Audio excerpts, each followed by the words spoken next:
Dad sold my 6-year-old sister to pay gambling debts. I stayed silent for 3 years. My dad took the last $400 I'd scraped together by skipping meals, saying it was to protect the family. Then, without flinching, he turned around and told my 6-year-old sister she'd have to help pay off his gambling debt. When I lost it and screamed at him, he looked me in the eye and begged, "Please, if the cops get involved, we're all dead." By morning, I kept my mouth shut. That was 3 years ago. Just last week, I watched him sit there like a statue while the judge read his sentence. Didn't blink once. But the second they uncuffed him for lunch, he started crying. But before I dive into all that, let me say this, I've noticed the channel's been slowing down a bit lately.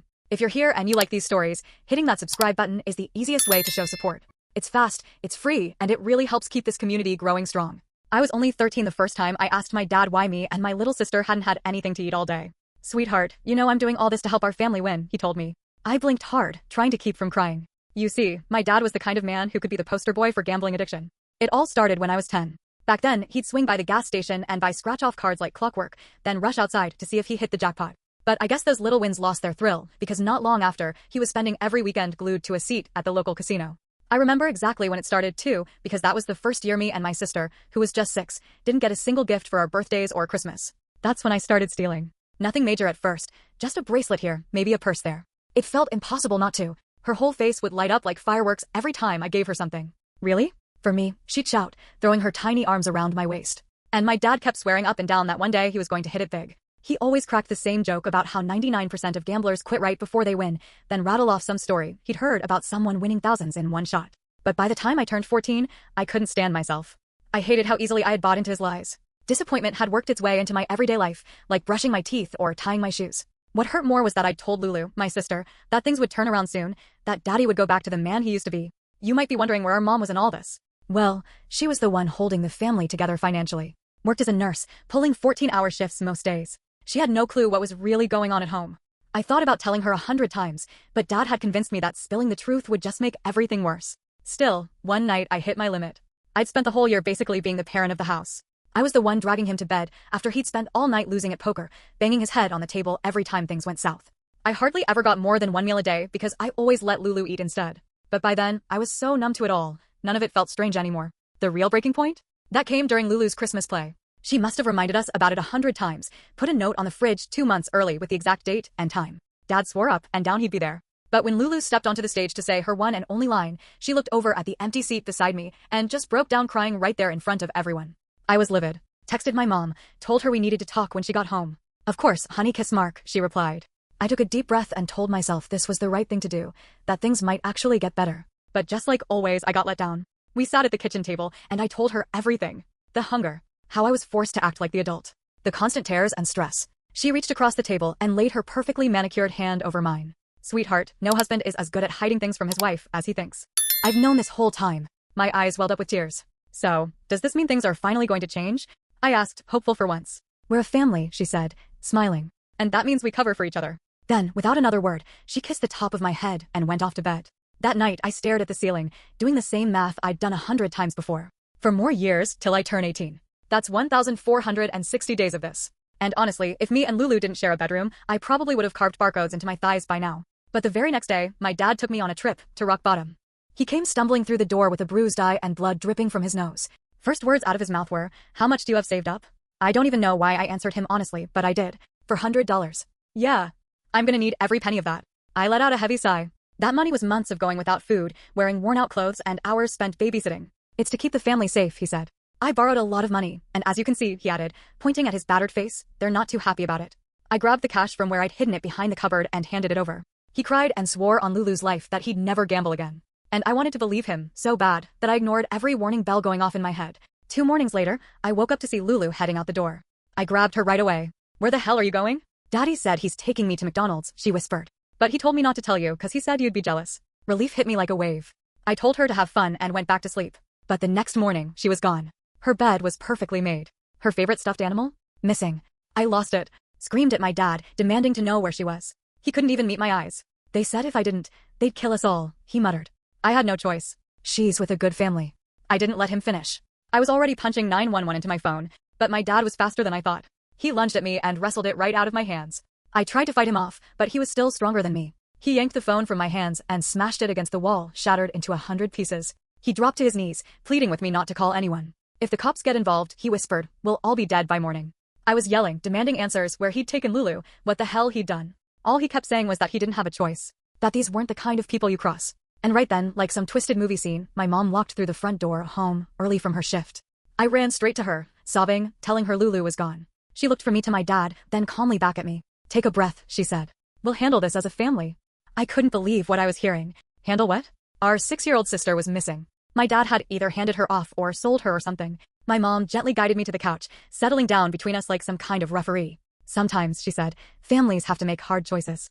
I felt like I was losing my mind. What hard choice? Where was my sister? My dad finally started talking. He said he owed a massive amount of money to some very dangerous people, way more than he could ever pay back. They'd given him one option, either hand over something valuable or they'd take everything, including our lives. I felt my stomach turn. My baby sister, a child, used to pay off a gambling debt. I thought I was gonna throw up. My mom placed her hand on my knee, real soft, and said this way Lulu would have a better life. These people had found her a rich couple who couldn't have kids. They'd send her to a good school, give her her own room, everything we couldn't give her. I shoved her hand away and jumped to my feet. I told them they were insane. You can't just tell a kid that's okay, that's kidnapping. That's trafficking. But my dad tried to spin it like it wasn't that bad. He said the family had paid an adoption fee. Said the whole thing was civilized. I laughed, bitter and hollow. An adoption fee paid to criminals? Yeah, real classy. I knew I needed proof. I needed to know where they took her. So I lied and said I was going to bed. They both seemed relieved. My mom even told me we'd all feel better after some sleep. I just nodded. But once I got to my room, I waited. I listened to them whispering for about an hour. Then I heard their bedroom door click shut. I gave it another hour just to be sure. Then I crept down the hall to my dad's office. No one was ever allowed in there. But I knew where he kept the spare key tucked inside that fake plant by the window. The lock clicked open easy. I started digging through the desk drawers. Most of it was what you'd expect, old bills, stacks of casino receipts. But then I found a folder hidden under a bunch of tax papers. Inside were documents, bank transfers, names, addresses, one of them from another state. There were photos, too. Ones I'd never seen before. Professionally done, like something out of a catalog. And there was this contract, or something like it. It had Lulu's name, her age, height, weight, even her medical records like she was a piece of livestock. At the bottom were the buyers' names, Gordon and Elaine Hale. The address was about 8 hours away by car. I took pictures of everything using my mom's old digital camera. I didn't have a phone anymore, my dad had smashed it. After that, I carefully put everything back exactly where I found it, locked the door, and snuck back into my room. I couldn't sleep.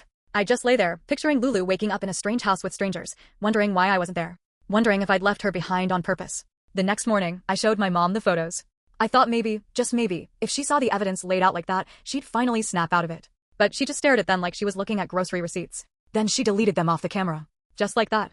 She told me I had to let this go. That Lulu was gone and we needed to move forward, as a family. I asked her how she could be so cold. She was supposed to protect us. She said she had protected us from poverty, from danger, from something worse. She kept insisting the Hales were good people. That they'd give Lulu a real chance in life, private schools, college, the kind of future we couldn't afford.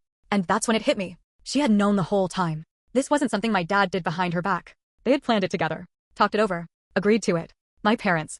The two people who were supposed to love us the most in the world. They gave my sister away like she was nothing. I felt sick.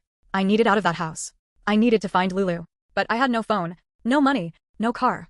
I was trapped. So that night, I pretended everything was okay. I ate dinner with them. Laughed at the dumb show they were watching. Acted like I'd finally come around. My mom beamed at me. Kept saying how mature I was. How proud she was that I finally understood. My dad? He couldn't even look at me. Around midnight, I heard their door close. I'd been planning all day. I quietly took my mom's car keys from her purse. Grabbed her credit card, too. And her phone. I left a note saying I was going to Nina's for the weekend. Nina, the girl from school. They'd believe it. I packed a small backpack with clothes and whatever food I could scrape together. Then I slipped out the back door. The car roared to life, loud in the dead silence of night. I froze, heart racing, waiting for a light to flick on upstairs. But nothing did. I backed out of the driveway and onto the empty street. My hands were shaking. I'd never driven farther than a few blocks around the neighborhood, just the practice runs my mom let me do. But right then, I didn't have a choice. I plugged the address into the GPS on my mom's phone. 8 hours and 3 minutes. I could do that. I had to do that for Lulu. So I hit the road, driving through the night, only stopping to fill up the tank. I used my mom's credit card, and just prayed she wouldn't check the charges too soon. The highway was nearly empty, just me, a few truckers, and the occasional car drifting past like shadows. I kept myself awake by thinking about Lulu, what I'd say when I saw her, how I'd bring her back home. The sun was just starting to rise when I saw the exit sign for the town. My hands were trembling, partly from the exhaustion, partly from all the gas station coffee. I followed the GPS through quiet, tree-lined streets. Big houses. Clean lawns. The kind of place we'd never be able to afford in a million years. Then I saw it, 142, Maple Drive. White house. Blue shutters. 2 shiny cars parked out front. I pulled over across the street and just stared. Lulu was in there. My baby sister living behind those walls with strangers. I didn't have a plan. Not a real one. I couldn't just knock on the door and say, "Hey, I think you bought my sister from a bunch of criminals. Can I have her back?" They'd either call the cops or worse, call the people my dad still owed money to. First thing, I needed to see her. Make sure she was okay. Then I'd figure out what to do. I walked around the block, trying to look casual. There was an alley behind the houses, and I crept along it until I found their backyard. Tall fence, but I could see through the slats. There was a swing set. Brand new. Bright plastic toys were scattered across the grass. The kind of stuff Lulu used to beg for but we could never afford. Then I heard a door creak open. My heart almost stopped. And then I saw her. Lulu came running out in a little pink dress I'd never seen before. Her hair was tied up in pigtails with matching ribbons. She looked clean. Healthy. Happy even. A woman followed behind her, blonde, yoga pants, holding a juice box. Must have been Elaine. She called Lulu sweetie and handed her the drink. I wanted to scream, to leap the fence and grab my sister and run. But I just stood there, watching. Lulu laughed as she played on the swing, like none of this had ever happened. Like she hadn't been ripped away from her family just a few days ago. Like she didn't miss me at all. And for one second, I wondered, maybe my mom was right. Maybe this was better for her. But I pushed that thought away. No, you don't buy children. That's not how this works. I needed to get closer. Maybe if Lulu saw me, really saw me, she'd remember and want to come home. I circled back to the front, still trying to come up with something, anything. That's when I spotted her through the living room window. She was sitting on a leather couch, watching cartoons. I swallowed the lump in my throat and walked up the driveway, trying to act like I belonged. My heart was thudding so loud I could hear it in my ears. I reached the window, tapped on the glass gently. Lulu looked up. Her eyes went wide. Then she smiled. She waved. She started to get up. But then Elaine stepped into the room. Her eyes landed on me, and I saw it. Her whole face changed. From confused to angry to terrified. She scooped up Lulu and yanked her away from the window. The front door flew open. A man stepped out, tall, broad-shouldered, serious face. Probably Gordon. He stared me down. "Can I help you?" he asked, voice sharp. "I'm looking for my sister," I said. He didn't flinch. Just replied, "You've got the wrong house. No kids here." I pointed right at the window. She was right there. My sister. He stepped forward, filling the doorway. "You need to leave. Now. Or I'm calling the police." I looked him dead in the eye. "Go ahead. Call them. Let's tell them how you bought a 6-year-old girl." That stopped him. His face went pale. He knew that I knew. Elaine showed up behind him, still holding Lulu. My sister reached toward me, but Elaine pulled her back, gripping her like she was a purse someone might snatch. Gordon tried to keep his cool. Said they adopted her legally. Had the paperwork to prove it. I laughed. Paperwork? From who? The mob. He said it was a private adoption. That it was all done properly. I pulled out my mom's phone and told them I had proof, documents showing they paid criminals for a child. Total bluff. I didn't have a single file on that phone. But they didn't know that. Elaine leaned in close to Gordon and whispered something. He gave her a little nod. Then he looked back at me and said, "Come inside. Let's talk." I knew it was a bad idea, walking into a stranger's house like that. But Lulu was right there. I couldn't leave her behind. Not again. They led me into the kitchen. It was spotless. Fancy granite countertops, stainless steel everything. Lulu tried to follow me, but Elaine scooped her up again and took her upstairs. I heard her crying. Heard her call my name. It took everything I had not to bolt after them. Gordon sat across from me, resting his arms on the cold counter. He looked tired. Defeated, almost. He told me they couldn't have kids. That they'd spent years trying. Doctors, treatments, money. Nothing worked. Then someone told them about a man who could help. A man who found children who needed homes. I asked him straight up if he meant children stolen from their families. He said that's not how it was explained to them. They told me Lulu was unwanted. That her parents couldn't afford to keep her. That they were doing something good, giving her a better life. And I wanted to believe maybe he was just that gullible. That naive. But deep down I knew better. Nobody's that stupid. You don't hand over 50 grand in cash to some shady middleman for a kid and convince yourself it's all perfectly normal. He knew. They both did. They just didn't care. I told him Lulu had a family. A sister who loved her. Parents who, I couldn't even finish the sentence. My throat closed up. That's when he said it. That they'd paid a lot of money. $50,000. That Lulu belonged to them now. Legal or not, I told him I was going to the cops. The FBI. Someone. He actually laughed in my face. Said I was just a runaway kid. Nobody would take me seriously. And even if they did, he had lawyers. Connections. Money. What did I have? And he wasn't wrong. I was just some teenager who stole a car and drove 8 hours straight. No proof, no paper trail, no adults on my side. Just my word. But I had something else. I opened the voice recorder on my mom's phone, started it in my lap where he couldn't see, and asked him to repeat what he just said. About the 50 grand. About knowing it wasn't above board. He smirked, still thinking he was untouchable. So he said it all again. How they bought Lulu, how no one could prove anything, and how she was better off with them anyway. I thanked him for being so honest and stood up to leave. That's when he grabbed my wrist tight. "Where do you think you're going?" he asked. I said I was leaving. He could keep Lulu for now, but I was coming back, with police, with reporters, with everyone. He squeezed harder. Said that'd be a mistake. That the people he bought her from didn't like attention. That bad things happen to kids who stir up trouble. I yanked my arm free and bolted. He chased me, but I was faster. I made it to the car, threw it into drive, and peeled out like my life depended on it. Drove for an hour before I finally had to pull over, hands shaking too bad to keep going. I stopped at a rest area and checked the phone. The recording was clear. Everything he said, every single word. A full confession. Proof that they'd bought my sister. I uploaded it everywhere. Facebook, Twitter, Instagram. Tagged local news stations, Child Protective Services, anyone I could think of. I wrote a caption explaining it all, how my parents sold my little sister, how these people bought her like she was furniture, how she was being held in that house like it was normal. And then I waited. The phone lit up. Calls started rolling in. First from my mom. I didn't answer. Then my dad. Then a flood of numbers I didn't recognize. Texts too, some cheering me on, others calling me a liar, a crazy kid, some just plain threatening. The video was going viral. People were mad. Good. Let them be mad. Maybe someone would finally do something. Then a text came in from my mom. No words. Just an address, a motel about 2 hours away, and 3 words. Come here now. I knew it was a trap. Or at least a really bad idea. But I was out of energy, out of money, out of anything resembling a plan. And maybe, just maybe, they'd come to their senses. Maybe they were ready to help me get Lulu back. So I drove to the motel. It was a dump. The kind of place people rent by the hour. Faded sign, mold on the walls, cars with no plates. My parents' beat-up sedan was parked outside room 12. But there was another car, two black sedans, windows tinted dark. My stomach dropped. I knocked on the door. My dad opened it. He looked worse than before. Both his eyes were blackened. His lip was split. He pulled me inside fast like someone might see us. The room was small, 2 beds, a busted TV, water stains on the ceiling. My mom was sitting on the edge of one bed. She looked tired, nervous. In the corner stood a man I didn't recognize, tall, thin, wearing an expensive suit that didn't belong in a place like this. He smiled when he saw me, but it wasn't a friendly smile. He introduced himself as Mr. Tao. Said he was a problem solver. That my family had created a problem, and he was here to fix it. I asked if he was the one who bought my sister. He chuckled and said, I don't buy children. I facilitate transactions. I connect people with needs to people with solutions. Civilized. Professional. Until, he said, someone made it uncivilized. Then he pulled out his phone and showed me my video. It had already racked up thousands of views. He said it was unfortunate. Bad for business. Made people nervous. Got people asking questions. And he couldn't have that. So we were going to fix it together. As a family. I asked what he wanted me to do. He said it was simple. Delete the video. Post a retraction. Say it was all just a misunderstanding, a family issue that got blown out of proportion. Say Lulu was with relatives. Say she was safe and happy. End of story. I told him no. He sighed, like I was a little kid throwing a tantrum. Then he nodded at my dad. My dad stood up and walked toward me.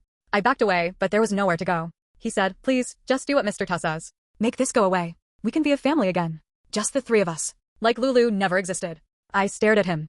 I couldn't believe what I was hearing. They really wanted me to forget her. Pretend she was never born. I told him he was sick. He slapped me. Hard. It was the first time he'd ever hit me. My mom gasped, but didn't move a muscle. Just froze there. Mr. Tao, all calm and polite, said violence wasn't necessary. We were reasonable people. Then he reached into his jacket, pulled out a gun, and set it gently on the table like it was a centerpiece. Said it was just to emphasize the seriousness of the situation. People who got in the way of his business. They had accidents. Fell downstairs. Crashed their cars. Disappeared. Simple as that. He said he'd hate for something bad to happen to a young girl, or her parents, or her sister. That last word just hung in the air like smoke. He knew exactly where Lulu was. Of course he did, he was the one who put her there. I asked him what would happen to her if I did what he wanted. He shrugged. Said nothing. That she'd grow up with the Hales, live a comfortable life. Maybe even forget she ever had another family. Kids were resilient like that. But if I kept stirring the pot? Well, the Hales might decide she was too much trouble. Might return her. And returned merchandise, he said, often came back damaged in shipping. I felt my stomach twist. He was threatening a 6-year-old. Using her like a pawn. My mom finally spoke. Voice barely above a whisper. She begged me to just do it. Delete the video. Let it go. Think of Lulu's safety. My dad chimed in too. Said we'd get through this together. Start over somewhere new. Maybe even have another baby. Replace the one we'd lost. I looked at the 2 people who were supposed to be my parents, supposed to protect us, and I realized they were already gone. Had been for a long time. My dad got swallowed by his gambling. My mom, by her fear. And now they wanted me to fall right in behind them. Give up. Forget. But I couldn't. Lulu needed someone to fight for her. Even if it meant risking everything. I picked up my mom's phone. Mr. Tao smiled like he'd already won. I opened the video. My finger hovered over delete. Then I did something else. I went live. Facebook Live. I aimed the camera right at Mr. Tao, his gun on the table, my parents' stunned faces, and I started talking. Fast. Explaining where I was, what was happening, who these people were. Mr. Tao lunged for the phone. I dodged, kept filming. My dad tried to grab me. I kicked him. Sorry, Dad. My mom was sobbing, pleading with me to stop. But I didn't. I kept going. Told anyone watching to call the police. Gave them the motel address, the room number. Told them that if anything happened to me or to Lulu, these were the people responsible. Mr. Tao yanked out his own phone, started making furious calls in a language I didn't understand. He grabbed the gun and pointed it at me. Told me to shut it off. Now. I held the camera steady, pointed it straight at him. Go ahead, I said. Shoot a teenager on live video. Let's see how that works out for your business. He hesitated. And in the silence, we heard sirens. Faint at first, then closer. Louder. Someone had called. People were watching. People cared. Mr. Tao cursed, looked at my parents, and snapped, "Fix this." Then he just walked out. Like nothing had happened. Calm and collected. My parents tried to follow him, but I stepped in front of the door. Told them no one was going anywhere. They were staying right there. They were gonna face what they'd done. My dad tried to push past me, but he was already broken. Weak. My mom just collapsed on the bed, sobbing that I'd ruined everything. Said we were all dead now. The sirens wailed outside. Blue and red lights spilled through the thin curtains. Then came the pounding on the door. Police, guns drawn, burst inside. I raised my hands, still holding the phone. Still live. I told them everything. Lulu. The Hales. Mr. Tao. My parents. They separated us. Took statements. Found the gun. Tao had left fingerprints all over it. More officers arrived. Detectives. Social workers. The whole motel turned into a crime scene. I gave them the address where Lulu was. Begged them to go get her. One of the cops told me units were already on the way. Someone had seen my first video and connected it to earlier reports about suspicious stuff going on at that house. The Hales were in custody. Lulu was safe. They were bringing her to the station. I almost collapsed. My knees just gave out from the relief. She was okay. We were gonna be okay. A social worker sat beside me, asked if we had any family, anyone who could take us in. Grandparents, uncles, aunts. I thought of my mom's mother. My grandma. We hadn't seen her in years. My mom always said she was judgmental. Harsh. Difficult. But maybe that's exactly what we needed now. They called her. Explained everything. She didn't hesitate. Said she was getting in her car right then. Driving through the night, just like I had. Coming to save the granddaughters her daughter tried to destroy. I stayed at the station, gave more statements, answered more questions, and watched as they led my parents away in handcuffs. They looked so small in those handcuffs. Pathetic, really. A tiny part of me felt bad, but most of me didn't. They'd chosen money over their own daughter. Chosen fear, lies, and silence. Then I heard her, Lulu, her little voice echoing down the hallway, calling my name. I didn't even think. I ran toward the sound. She broke free from the social worker's hand and sprinted to me. We met in the middle. I dropped to my knees and caught her in my arms, holding her so tight I thought I might crush her. She was crying, telling me how scared she'd been. Said the strange people wouldn't let her leave, wouldn't let her call me. But she knew I'd come. She said she always knew I'd find her. Grandma showed up just as the sun was rising. She looked older than I remembered, her hair grayer, lines deeper, but her eyes were sharp and furious. She pulled us both into a hug and told us we were safe now. Then she saw my parents through the glass, sitting in the holding cell. That look on her face, disappointment, pure and heavy, it was worse than anger. She had raised my mom better than that, taught her right from wrong. And now she was left wondering where it all went so wrong. My mom couldn't even lift her eyes. The next few days flew by in a blur, courtrooms, paperwork, interviews, custody stuff, legal stuff. It never ended. But Grandma fought for us. She spent her retirement savings on lawyers. She refused to let them split us up or throw us into the system. We were family. And we were staying together. The Hales got charged with human trafficking. They tried to play dumb, claimed they didn't know what was really going on. But my video, our proof, destroyed that story. They took a plea deal. 5 years each. Mr. Tao was trickier to catch. But between the live stream, the witness statements, the gun, there was enough. They got him on trafficking, extortion, weapons charges. 15 years minimum. His whole operation came crashing down. They found other kids. Other families got their babies back. My video didn't just save Lulu, it saved kids I'll never even meet. My parents' trials were harder to sit through. They looked like any regular couple in those orange jumpsuits, like two people who just made a few bad choices. My dad got 5 years. It could have been worse. He cooperated, gave the police names, details, helped them understand how monsters like Tao found desperate families and twisted them into doing the unthinkable. My mom got 3. Her lawyer said she was scared, manipulated, a victim too. Maybe she was. But she was also our mother. She was supposed to protect us. And she didn't. That's on her.